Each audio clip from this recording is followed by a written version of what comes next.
Hello दोस्तों, आज हम बात करने वाले हैं द 8th हैबिट बुक के बारे में।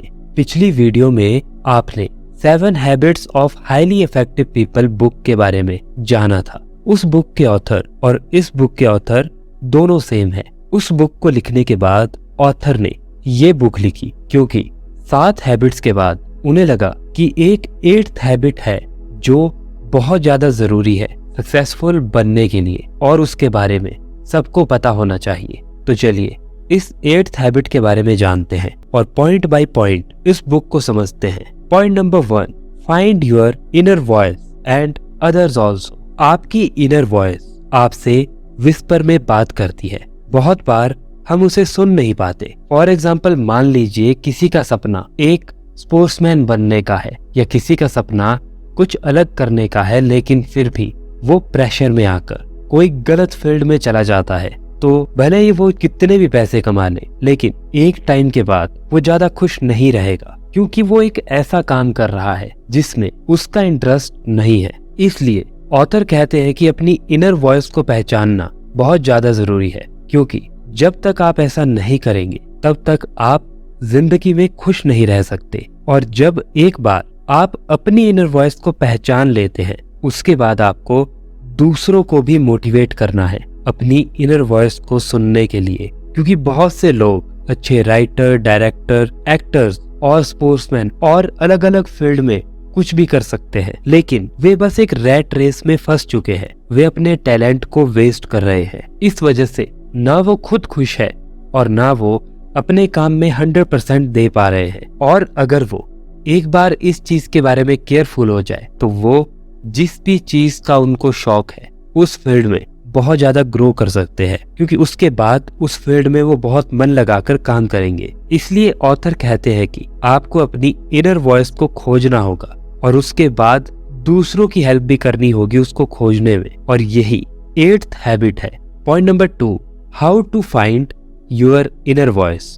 अपनी इनर वॉइस को पहचानने के लिए आपको अपने टैलेंट, पैशन और वैल्यूज की खोज करनी होगी और उसमें आपको इम्प्रूव करना होगा, यानी उन्हें बहुत ज्यादा स्ट्रॉन्ग बनाना होगा। साथ ही आपको अपनी वीकनेस भी ढूंढकर उन्हें दूर करना होगा। मान लीजिए आपके अंदर सिंगिंग का पैशन है, लेकिन उस पैशन को आपको अपने टैलेंट में बदलना होगा और वो होगा प्रैक्टिस की मदद से, वो होगा हार्डवर्क की मदद से। लगातार आपको सिंगिंग की प्रैक्टिस करनी होगी और उसके बाद ही आप उसको स्ट्रॉन्ग बना पाओगे। और बहुत सारे लोग ऐसे हैं जिनकी आवाज बचपन से अच्छी नहीं थी, लेकिन उन्होंने प्रैक्टिस की और उसके बाद उनकी आवाज अच्छी बनी और अब लोग उनको टैलेंटेड कहते हैं या फिर ये कहते हैं कि उनको ये गॉड गिफ्टेड मिला है। और इस तरह से इम्प्रूव करके आप एक अच्छे सिंगर बन सकते हो और इस चीज को आप हर फील्ड में यूज कर सकते हो, चाहे फिर वो पढ़ाई हो या फिर वो स्पोर्ट्स हो या कोई भी और फील्ड हो सकता है अभी आप जॉब कर रहे हो लेकिन आपका मन आपसे ये कह रहा हो कि आपको सिंगर बनना चाहिए, आपको स्पोर्ट्स में कुछ करना चाहिए, आपको किसी और फील्ड में कुछ करना चाहिए। तो उसके लिए आपको ये समझना है कि आपको अपनी जॉब छोड़नी नहीं है, बस आपको अपनी जॉब के साथ अपने पैशन को फॉलो करते रहना है। और एक दिन जब आपको ये लगेगा कि आपका पैशन आपको एक अच्छी कमाई देना शुरू कर रहा है, तब आप अपनी जॉब छोड़ सकते हो। ऑथर यहाँ पर कहते हैं कि पैशन के साथ साथ आपको अपनी वैल्यूज भी ढूंढनी होगी। मतलब क्या आप ईमानदार हैं, सच्चे हैं, हेल्पफुल है और क्या आप बिल्कुल ऑनेस्ट होकर अपना काम करते हैं। यदि आप ईमानदार नहीं हैं तो कोई भी आपको पसंद नहीं करेगा और आप किसी को भी लीड नहीं कर पाओगे, फिर चाहे आप में कितना भी बड़ा टैलेंट क्यों ना हो। इसलिए वैल्यूज का होना बहुत ज्यादा जरूरी है और पैशन और वैल्यूज के होने के साथ साथ आपको अपनी वीकनेस भी देखनी होगी। कभी भी ये मत सोचिए कि आपके अंदर कोई वीकनेस नहीं है। वीकनेस सबके अंदर होती है और अगर आप अपनी वीकनेस पर ध्यान दें, उन जगह पर मेहनत करें, तो आप उन वीकनेस को दूर कर सकते हो। ऑथर कहते हैं कि अगर पब्लिक स्पीकिंग आपकी एक वीकनेस है तो आप एक बंद कमरे में शीशे के आगे बोलना शुरू कर सकते हो। आप डेली 10 मिनट किसी भी टॉपिक पर बोल सकते हो। शुरू में हो सकता है आपके लिए मुश्किल होगा, लेकिन धीरे धीरे आपको इसकी आदत बन जाएगी। इसके बाद आप अपने 1 या 2 दोस्त के सामने बोलना शुरू कर सकते हो और आप ये देखेंगे कि धीरे धीरे आपका पब्लिक स्पीकिंग का डर खत्म हो जाएगा और आपकी ये वीकनेस दूर हो जाएगी। इसी तरह से आप जब तक अपनी वीकनेस का सामना नहीं करोगे तब तक आप अपनी वीकनेस को दूर नहीं कर सकते। तो इसलिए याद रखिए, आप अपना पैशन, टैलेंट, वैल्यूज और वीकनेस ढूंढकर अपनी इनर वॉइस का पता लगा सकते हैं। लाइफ में आप किस चीज के लिए बने हो और किस चीज में एक्सपर्ट बनकर समाज को एक दिशा दिखा सकते हो, यही 8th हैबिट का पहला भाग है। Point number 3, help others finding their inner voice. पिछले पॉइंट में हमने ये बात की कि आप अपनी इनर वॉइस कैसे ढूंढ सकते हो। इस पॉइंट में हम ये बात करेंगे कि आप दूसरे लोगों की मदद कैसे कर सकते हो अपनी इनर वॉइस को पहचानने में। बहुत से लोग काम तो करना चाहते हैं लेकिन उन्हें अपने पोटेंशियल का ही पता नहीं होता। बहुत से लोग समाज के लिए अपना योगदान दे सकते हैं लेकिन फिर भी नहीं देते क्योंकि उन्हें खुद की एबिलिटी पर विश्वास ही नहीं होता। तो आप उनको मोटिवेट करके उनके टैलेंट को निखारने में उनकी हेल्प कर सकते हो। और एग्जाम्पल, मान लीजिए आप जहाँ पर रहते हो वहाँ पर कोई ऐसा बच्चा है जो किसी स्पोर्ट्स में बहुत अच्छा परफॉर्म करता है, तो आप उसको मोटिवेट कर सकते हो। आप उसको उस फील्ड में आगे बढ़ने के लिए एक सपना दिखा सकते हो और उसको बता सकते हो कि वो इस फील्ड में आगे कैसे बढ़ सकता है और कैसे वो इंटरनेशनल लेवल पर पहुंच सकता है। आप धीरे धीरे उसकी फाइनेंशियली हेल्प भी कर सकते हो। अगर आप उसकी फाइनेंशियल हेल्प नहीं कर सकते तो आप उसको एक अच्छे प्लेटफॉर्म तक पहुंचाने में उसकी मदद कर सकते हो। इस तरह से आप अपने आसपास के लोगों को उनकी इनर वॉइस पहचानने में और उनके टैलेंट को पहचानने में और उनके टैलेंट को आगे बढ़ाने में उन लोगों की मदद कर सकते हो। इससे वो लोग मोटिवेट होंगे क्योंकि आप उन्हें एक दिशा दिखा रहे हो। तो इस तरह से आप दूसरों के अंदर की भी इनर वॉइस को जगा सकते हो, यानी कि उन्हें प्रेरणा दे सकते हो। Point number 4, develop 4 type of intelligence. अब जब आप ये सब चीजें कर लो तो ऑथर यहाँ पर आपको 4 तरह की इंटेलिजेंस बढ़ाने के लिए कहते हैं। Number 1, physical intelligence. सबसे पहले अपनी बॉडी की फिटनेस पर ध्यान दीजिए। क्या आपकी बॉडी पूरी तरह से स्ट्रांग है? क्या आप पूरी तरह से हेल्दी है? क्या आप हेल्दी खाना खाते हैं?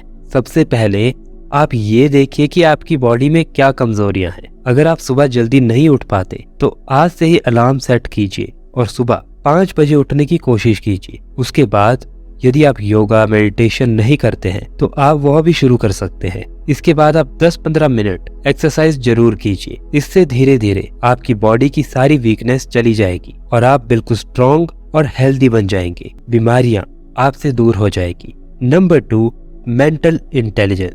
इसे आप IQ के नाम से भी जानते हैं। इसे बढ़ाने का सबसे सरल तरीका है कि आप सेल्फ हेल्प बुक्स पढ़ें। आप अपने से ज्यादा सक्सेसफुल लोगों को सुने, ऐसे लोगों के साथ रहना शुरू करें जिनको आपसे ज्यादा आपकी फील्ड में एक्सपीरियंस है। उनको फॉलो करना शुरू करें, उनके बारे में जाने और उनसे नॉलेज लेना शुरू करें। इस तरह से आप अपनी फील्ड की मेंटल इंटेलिजेंस डेवलप कर पाएंगे। Number 3, emotional intelligence. आपको अपना IQ तो बढ़ाना ही है लेकिन आपको अपना EQ भी बढ़ाना होगा। कोई मुसीबत आने पर आपको बहुत ज्यादा दुख और डिप्रेशन में नहीं जाना चाहिए, बल्कि हिम्मत और हौसला रखकर फिर से आगे बढ़ना चाहिए, या आप कह सकते हो बाउंस बैक करना चाहिए। इस तरह से खुशी के मौके पर या कोई जीत हासिल करने पर आपको एकदम से बहुत ज्यादा खुश नहीं होना चाहिए, क्योंकि आपको दोनों जगह पर स्टेबल रहकर आगे बढ़ने की जरूरत है। अगर आप सक्सेसफुल होने पर घमंडी बन जाओगे तो आपको ये चीज याद रखनी होगी कि लोगों को घमंडी लोग बिल्कुल भी पसंद नहीं होते और लोग धीरे धीरे आपका साथ छोड़ना शुरू कर देंगे। इसीलिए जितने सक्सेसफुल बनते जा रहे हो आपको उतना ही ज्यादा हम्बल बनने की जरूरत है। इसी के साथ साथ हमें दूसरों के लिए एम्पैथी बढ़ानी चाहिए। एम्पैथी का मतलब होता है दूसरों के दर्द को समझकर उन्हें प्रॉपर सहानुभूति, हेल्प और सलाह देना। Number 4, spiritual intelligence. इसका मतलब है अपने अंदर आध्यात्मिक शक्ति और मॉरल वैल्यूज पैदा करना कि आप ईमानदार और सच्चे चरित्र के हैं। कुछ भी हो, अंत में केवल अच्छे इंसान को ही लोग समर्थन देते हैं। जो लोग भ्रष्टाचार का सहारा लेते हैं उनकी हार ही होती है। इसलिए आप मेडिटेशन से, योगा से अपने मन को स्ट्रांग बना सकते हो और अपने कैरेक्टर को बहुत ज्यादा अच्छा बना सकते हो और ताकतवर बना सकते हो, और आप एक अच्छे इंसान भी स्पिरिचुअल इंटेलिजेंस को डेवलप करके ही बनोगे। Point number 5, build trust. अगर आप चाहते हैं कि लोग आपका साथ दें तो आपको सबसे पहले उनके दिलों में अपने लिए ट्रस्ट पैदा करना होगा। अच्छे लीडर यही करते हैं। जब लोग आप पर ट्रस्ट करेंगे तो वो आपके हर काम को सपोर्ट करेंगे। लेखक कहते हैं कि आप ट्रस्ट को कुछ तरीकों से जीत सकते हो। नंबर 1, सबसे पहले आप लोगों से जो प्रॉमिस कर रहे हैं उसे हर हाल में पूरा कीजिए।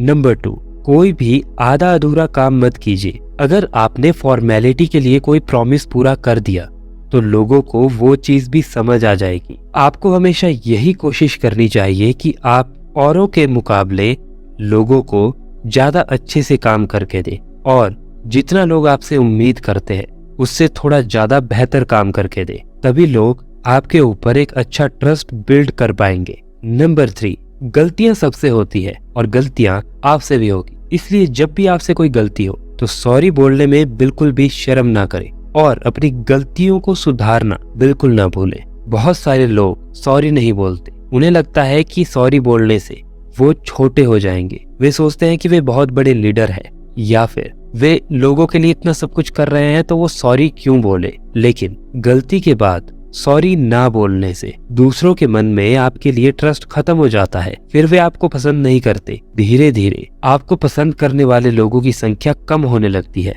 और अगर आप एक लीडर है तो आपके लिए ये पॉइंट बहुत ज्यादा जरूरी है। अपनी गलती मानना कोई कमजोरी नहीं है, ये एक लीडर की बहुत बड़ी ताकत है। हमेशा दूसरों की हेल्प करने के लिए तैयार रहे। जब भी आपके आसपास किसी व्यक्ति को कोई प्रॉब्लम हो तो उसे जितनी हेल्प आप कर सकते हैं, छोटी या बड़ी, उतनी हेल्प कीजिए। आपके अच्छे नेचर की वजह से लोग हमेशा आपकी सुनेंगे और आपका साथ देंगे, और आपके इसी हेल्पफुल नेचर की वजह से लोग हमेशा आपके साथ खड़े रहेंगे। तो ये थी द 8th हैबिट बुक। मैंने इस बुक से ये सारी चीजें सीखी। अगर आपने इस बुक को पढ़ा है और अगर आपने भी इस बुक से कुछ सीखा है तो मुझे कमेंट में बताइए। आज के लिए बस इतना ही। वीडियो को देखने के लिए thank you so much. Video को लाइक और चैनल को सब्सक्राइब करना बिल्कुल मत भूलना।